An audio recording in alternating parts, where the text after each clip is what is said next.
Bonjour ou bonsoir. Un scientifique céleste qui crée la haine et la mort. Référence, le film Dr Frankenstein. J'invite à lire gratuitement mon livre numérique, dont un lien se trouve dans la description pour pouvoir le télécharger gratuitement, et à s'abonner pour suivre la chaîne. Dans les visions du royaume des cieux que j'ai eues, un être céleste, qui est le premier enfant à avoir été créé dans le royaume des cieux par euh, l'aimée, qui est la reine du royaume des cieux, et l'être originel, qui est le roi du royaume des cieux. Et cet être, qui est le premier enfant à avoir été créé au sein d'une famille de 12 enfants,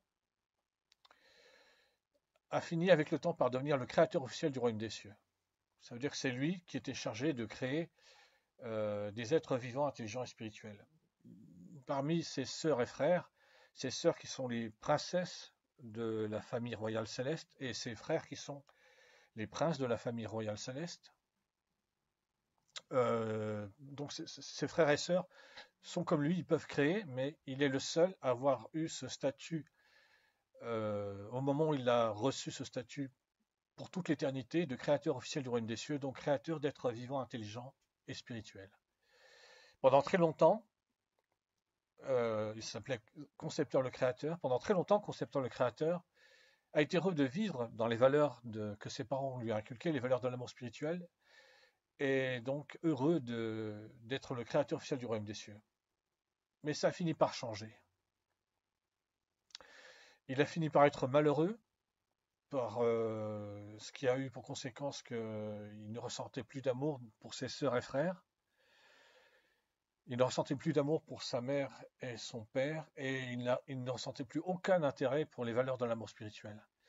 Donc il a été malheureux, il s'est isolé, il a pensé à se suicider, jusqu'à ce qu'il prenne une décision, soit il s'est suicidé directement, soit il cherchait une solution en dehors des valeurs de l'amour spirituel pour arriver à s'en sortir. Et c'est à ce moment-là qu'il est devenu, comme le docteur Frankenstein dans l'histoire originale de l'écrivaine Mary Shelley et dans le film Le docteur Frankenstein ou Docteur Frankenstein, euh, qui, qui, euh, qui cherche à créer la vie à partir de la mort. L'être céleste qui pendant très longtemps, pendant des milliards d'années, a été le créateur officiel du royaume des cieux et a été heureux de vivre dans les valeurs de l'amour spirituel en étant le créateur officiel du royaume des cieux. Il est arrivé à un moment de sa vie, comme je l'ai expliqué, il est devenu malheureux, il ne ressentait plus d'amour, plus aucun intérêt pour les valeurs de l'amour spirituel, il s'est isolé, pour les valeurs de l'amour spirituel, pardon, il s'est isolé, il a pensé à se suicider. Finalement, il avait quelque chose de particulier, euh, une particularité que ses parents lui ont accordée au moment de sa création, pour qu'à plus tard dans sa vie, il puisse devenir le créateur officiel du royaume des cieux. Ce sont des facultés intellectuelles tout à fait exceptionnelles dans le royaume des cieux qui font de lui un véritable génie. Et donc, lorsqu'il est devenu malheureux, qu'il s'est isolé, qu'il a pensé à se suicider et qu'il s'est dit qu'il pouvait chercher avant cela une solution en dehors des valeurs de l'amour spirituel, il a utilisé ces facultés intellectuelles extraordinaires, exceptionnelles, qui font de lui un véritable génie dans le royaume des cieux, pour mettre au point un plan, toute une stratégie qui lui permettrait de s'en sortir, en tout cas à ses propres yeux, qui lui permettrait de s'en sortir, parce que pour ses parents et pour ses sœurs et frères dans le royaume des cieux, alors dans les visions du royaume des cieux que j'ai eues, c'est un système solaire. Le royaume des cieux est un système solaire d'une vingtaine de planètes. Il y a de la technologie dans le royaume des cieux, euh, et c'est précisément parce que chronologiquement parlant, c'est ce que je voulais dire.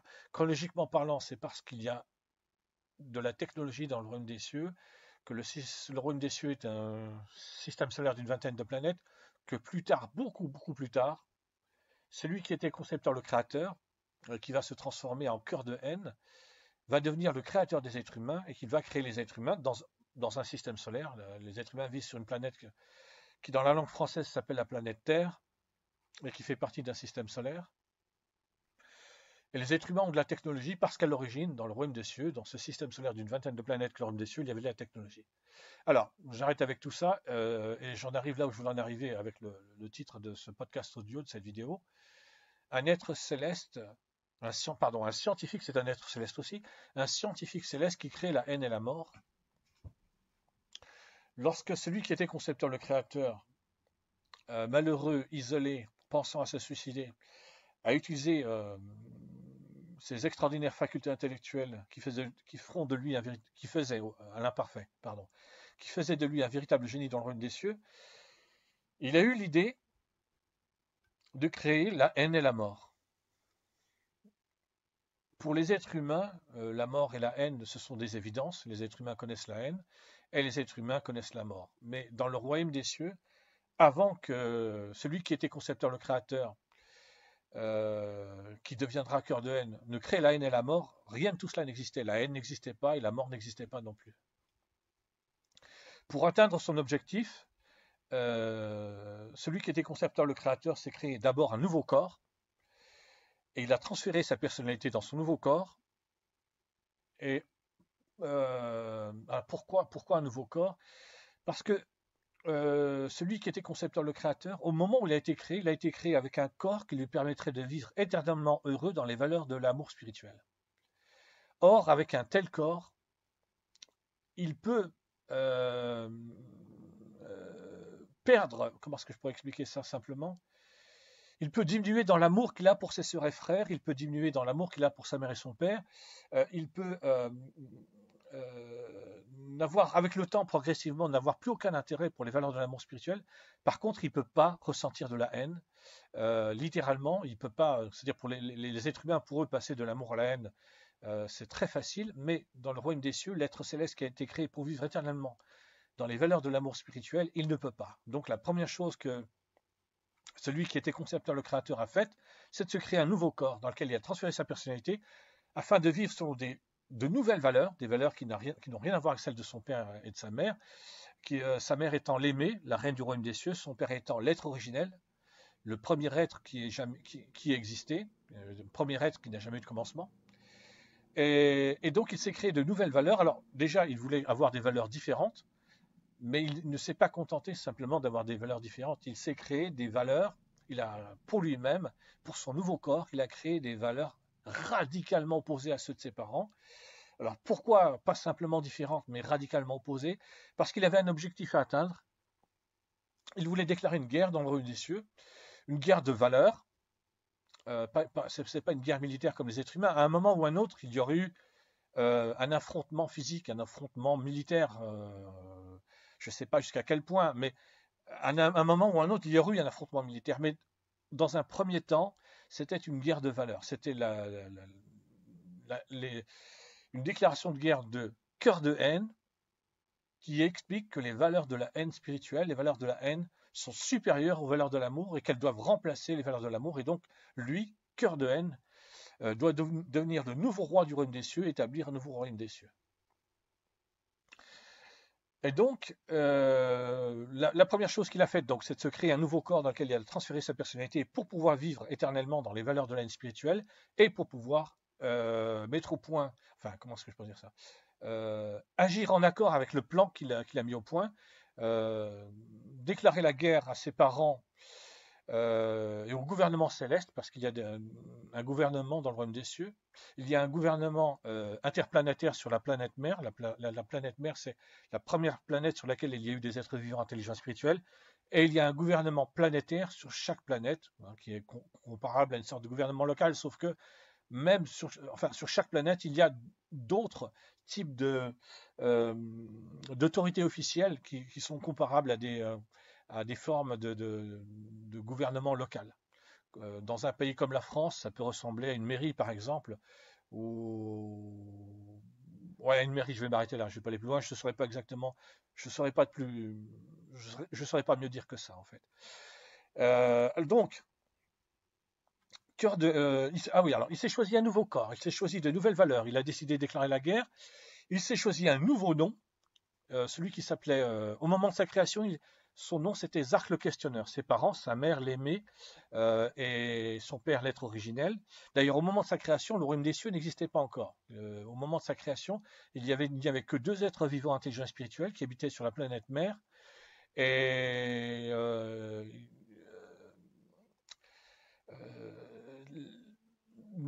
la création de Zark le Questionneur, c'était la création du premier enfant d'une famille, de la première famille à avoir existé, qui s'appellera, ou qui s'appelait à ce moment-là, la famille Amour. Donc, il a eu un premier nom au moment de sa création, Zark le Questionneur. Ses parents l'ont aidé. Il a été créé de telle manière qu'il avait un pouvoir de création, il pouvait créer.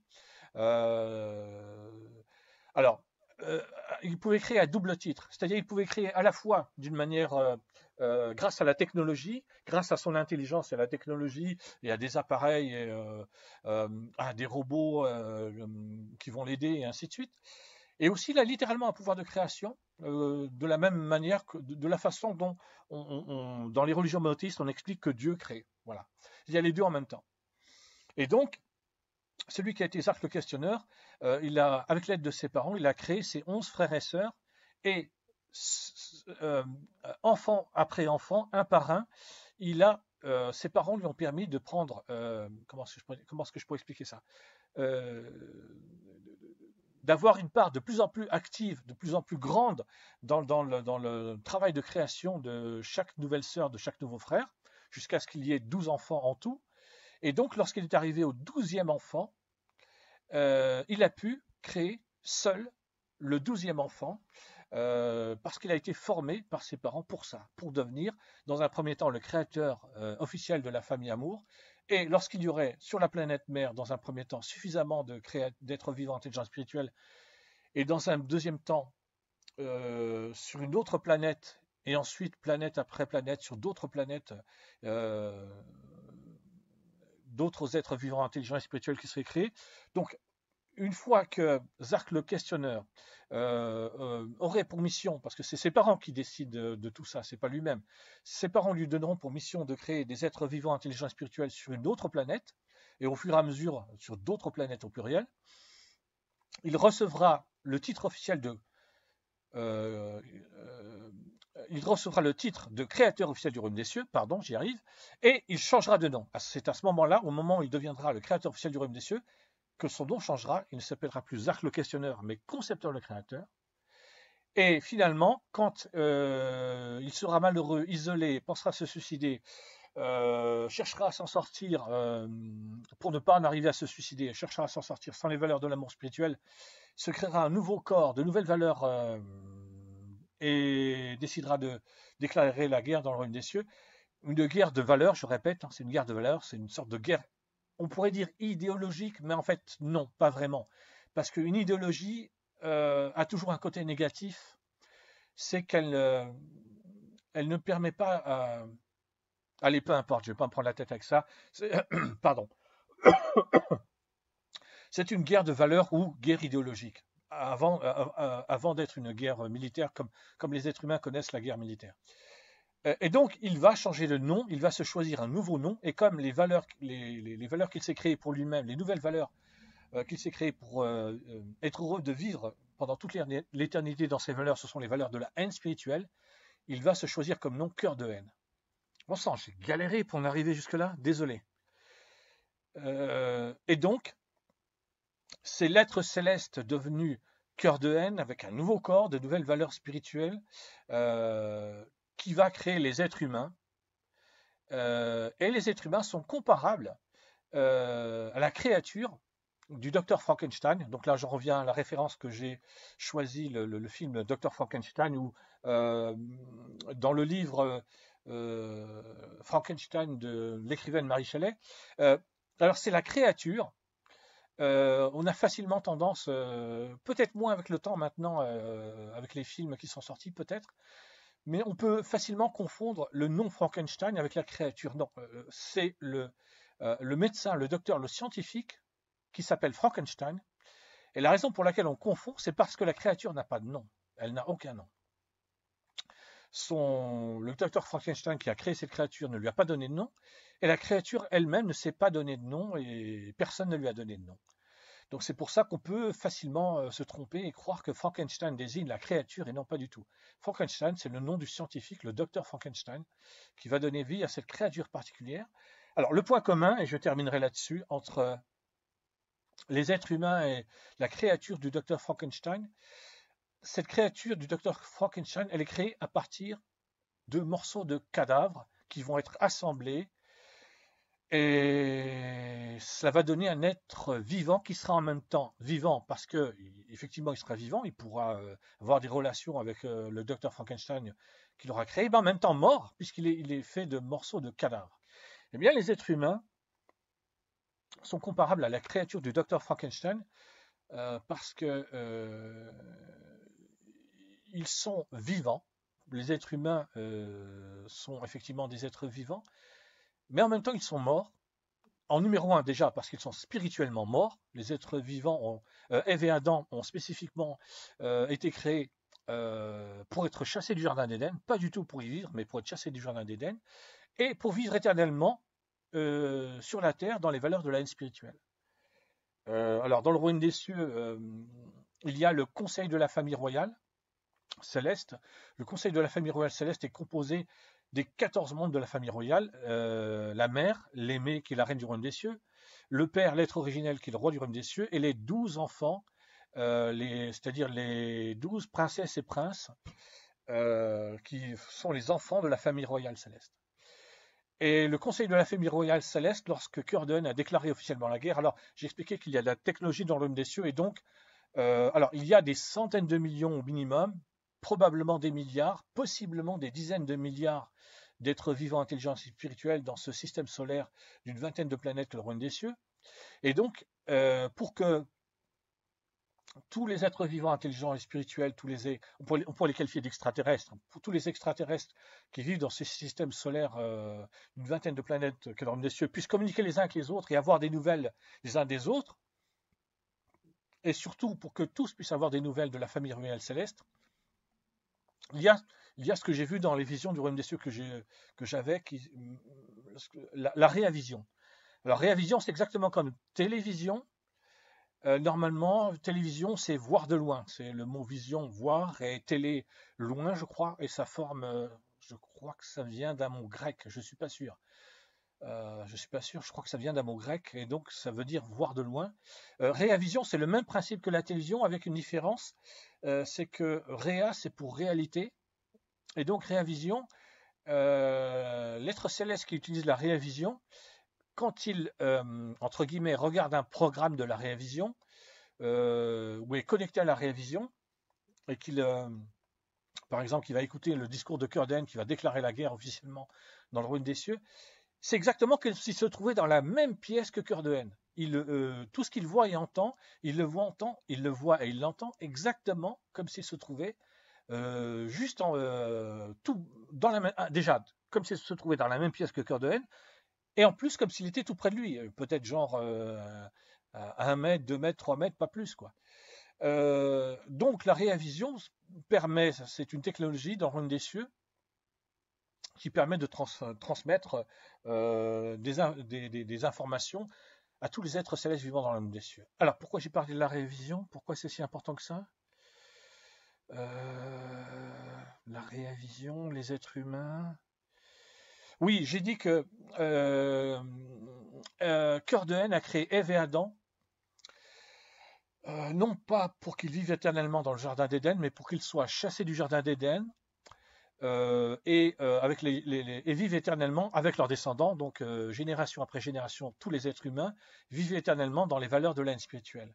Lorsque Cœur-de-Haine a fait un discours officiel en réavision, il y a eu une réunion du Conseil de la famille royale céleste, et de cette réunion du Conseil de la famille royale céleste est ressorti le fait que pour arriver à sauver celui qui était concepteur, le créateur, et qui est devenu Cœur-de-Haine, pour qu'il accepte d'abandonner les valeurs de la haine, qu'il revienne dans les valeurs de l'amour spirituel, pour qu'il puisse continuer à vivre éternellement avec les membres de sa famille, la famille royale céleste, et bien évidemment aussi pour permettre à tous les êtres célestes qui, déjà à ce moment-là, au moment où Cœur de Haine fait sa déclaration officielle de guerre dans le royaume des cieux, euh, déjà tous les êtres célestes qui l'ont suivi puissent être eux aussi sauvés, ramenés au sein des valeurs de l'amour spirituel, et en plus, étant donné qu'il y a une déclaration officielle de guerre de la part de Cœur de Haine, cela veut dire qu'il va y avoir tous les êtres célestes vivant dans le royaume des cieux vont être amenés à devoir faire un choix, continuer à vivre éternellement dans les valeurs de l'amour spirituel, ou au contraire rejeter les valeurs de l'amour spirituel et vivre éternellement dans les valeurs de la haine spirituelle. Donc, toutes celles et tous les êtres célestes féminins et tous les êtres célestes masculins qui dans un premier temps, auraient envie ou directement choisiraient de suivre Cœur de Haine dans les valeurs de la haine spirituelle, là encore, il faudrait les aider pour qu'ils reviennent dans les valeurs de l'amour spirituel. Et donc, tout ça pour en arriver au fait que Cœur de Haine, en créant Ève et Adam, il les a créés pour vivre éternellement en dehors du Jardin d'Éden, dans les valeurs de la haine spirituelle, mais le conseil de la famille royale céleste a pris une décision qui a eu pour conséquence que Ève et Adam, après avoir été chassés du Jardin d'Éden, n'ont pas pu retourner dans le Jardin d'Éden pour manger des fruits de l'arbre de vie. Pourquoi c'est si important que ça? Alors, Ève et Adam ont été créés avec un corps qui est génétiquement parfait. Par contre, le corps d'Ève et Adam, pour pouvoir vivre éternellement, avec ce corps génétiquement parfait, il faut qu'ils mangent des fruits de l'arbre de vie. Et donc, lorsque le conseil de la famille royale a pris la décision d'empêcher Ève et Adam de retourner dans le Jardin d'Éden, après qu'ils aient été chassés du Jardin d'Éden, ça a empêché que Ève et Adam, ainsi que tous leurs descendants, génération après génération, puissent vivre éternellement dans les valeurs de la haine spirituelle. Je m'arrêterai là pour ce podcast audio. Merci et au revoir.